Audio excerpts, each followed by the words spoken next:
Thank you. Deed of donation? Exactly. Nakasaad sa document na yan na inililipat sa akin ni Gani ang pagmamayari ng land property niya. Which means, ako na ang may karapatan and sole authority na ibenta ang lupa niya. I must say I'm impressed. Pero paano ka nakasecure ng signature ni Gani? And di ba kailangang in-notarize ang document for it to be valid and legal? First of all, hindi naman siya ang pumirma niya. I just forged his signature. Madali lang naman gayahin.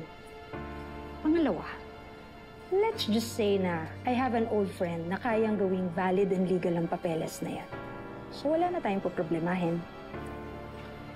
May connections ka naman pala eh.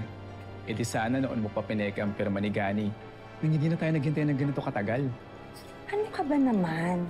Of course I cannot do that nung buhay pa si Gani. E di magdududa yon. At saka pwede niyang i-contest ang legalities ng papers na yan. But now that he's gone, I can do anything I want. At wala nang makakapigil sa akin. Not even that dikit. Wow, Rika. Gagawin mo talaga lahat. Just for the money. Just make sure na hindi ka mabubuko, ha? Maaaring ma-revoke ang donation. Pag limito yung mga pinagagawa mo, you can be put behind bars.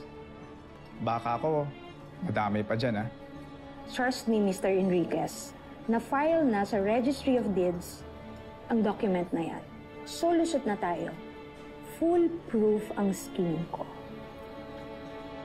Well, if you say so, sana nga wala na tayong maging problema. Of course. And now na matutuloy na ang resort project, kapag nabenta na ang lupa, sa akin nang mapupunta ang 20 milyon na mapagbebentahan ng lupa.